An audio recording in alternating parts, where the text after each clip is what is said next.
Hello বন্ধুরা, welcome to Puranjoy Dev blog. বন্ধুরা, আজকে আপনাদের জন্য পুনরায় আরেকটি ভিডিও নিয়ে এসেছি। ভিডিওটিতে আছে স্বামীজি কিভাবে একজন সাধুর অহংকার ভাঙলেন। ভিডিওটিতে একটি সুন্দর বিষয় আছে, বিষয়টি আপনারা ভালো করে দেখেন, তাহলে বুঝতে পারবেন যে এখানে এই ভিডিওটিতে কি বলা হয়েছে। তো ভিডিওটি শুরু করা যাক, আপনারা ভিডিওটি সম্পূর্ণ দেখবেন। গল্পটি ওই সময়ের, যখন স্বামী বিবেকানন্দ লোকপ্রিয় শিকাগো ধর্ম সম্মেলনে ভাষণের পর ভারতে ফিরে এসেছিলেন এবং তারপর ওনার চর্চা বিশ্বের সকল দেশের মধ্যে চলছিল। সব মানুষেরা ওনাকে জানলেন, ওনার পরিচয় চারিদিকে ছড়িয়ে গেল। স্বামীজি ভারতে ফিরে এসে নিজের মতো করে দেশ ভ্রমণ করছিলেন। ওই সময় স্বামীজি হিমালয় এবং ইহার আশেপাশের জায়গায় ভ্রমণ করছিলেন। একদিন উনি ঘুরতে ঘুরতে এক নদীর কিনারে আসেন। সেখানে স্বামীজি দেখেন এক নৌকা ছিল, কিন্তু সে নদীর পাড় ছেড়ে দিয়েছে। তখন উনি নৌকাটি ঘুরে আসার জন্য অপেক্ষা করতে লাগলেন। তখন সেই দিক থেকে একজন সাধু যাচ্ছিলেন। সাধু স্বামীজিকে একলা দেখে কাছে আসলেন এবং জিজ্ঞাসা করলেন, তুমি এখানে কেন বসে আছো? স্বামীজি জবাব দিলেন, আমি এখানে নৌকার জন্য অপেক্ষা করিতেছি। সাধু আবারও জিজ্ঞাসা করল, তোমার নাম কি? স্বামীজি বললেন, আমি বিবেকানন্দ।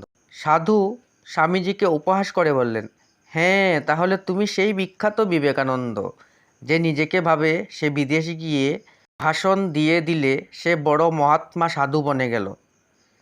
স্বামীজি সাধুকে কোনো জবাব দিলেন না। আবার সাধু অহংকারের সঙ্গে নদীর জলের উপর হেঁটে নিজের শক্তি প্রদর্শন করল। কিছু দূর যাওয়ার পর সাধু স্বামীজিকে বলল, তুমি আমার মতো পায়ে হেঁটে এই নদী পার করতে পারবে কি?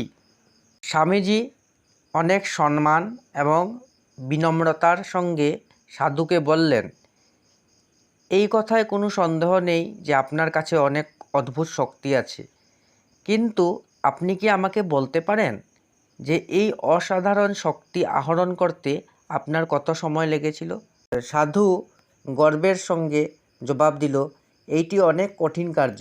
আমি এইটি 20 বছর কঠিন তপস্যা এবং সাধনা করে এই মহান শক্তি আহরণ করেছি।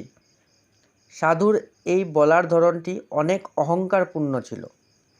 এই দেখে স্বামীজি অনেক শান্ত স্বরে বললেন, আপনি আপনার জীবনের 20 বছর এই বিদ্যা শিখতে নষ্ট করলেন, যেটি একটি নৌকা 5 মিনিটে করে দেয়।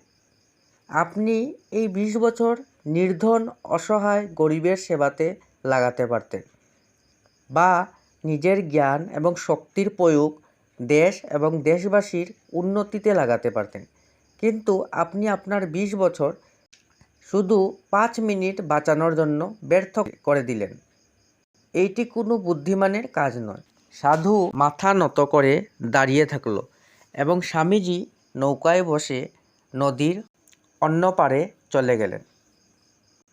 তাহলে বন্ধুরা, আমরা এই গল্পটি থেকে শিখতে পেলাম যে জ্ঞান এবং শক্তির সঠিক প্রয়োগ আবশ্যক। কোনো শক্তিকে আহরণ করে যদি আমরা এইটি অহংকার করি, সেটা তো আমাদের মূর্খতার পরিচয়। শক্তির সঠিক জায়গায় সঠিক ব্যবহার করা বাস্তবিকভাবে বুদ্ধিমানের কাজ। তাহলে বন্ধুরা, আমরা এই ভিডিওটি থেকে কী শিখতে পেলাম? যে আমাদের যদি কোনো শক্তি থেকে থাকে এবং তা যদি দশ এবং দেশের সেবায় না লাগিয়ে আমরা নিজেদের স্বার্থের খাতিরে ব্যবহার করে নিজেকে শক্তিশালী বলে পরিচয় দিতে থাকি, তাহলে কোনো কাজ হয় না, সেটা আমাদের মূর্খতার পরিচয়। তাই আমাদের যদি কোনো শক্তি থেকে থাকে, তাহলে সেটি দেশ এবং দশের সেবায় লাগিয়ে নিজে এবং দেশকেও উন্নতির দিকে এগিয়ে নিয়ে যেতে আপনারা সাহায্য করেন। বন্ধুরা, আমার এই ভিডিওটি যদি আপনাদের ভালো লেগে থাকে তাহলে আমার এই ভিডিওটিকে লাইক অ্যান্ড শেয়ার করে দেবেন এবং এই চ্যানেলটিকে ভালো লেগে থাকে তাহলে চ্যানেলটিকেও সাবস্ক্রাইব করে দেবেন। ধন্যবাদ বন্ধুরা।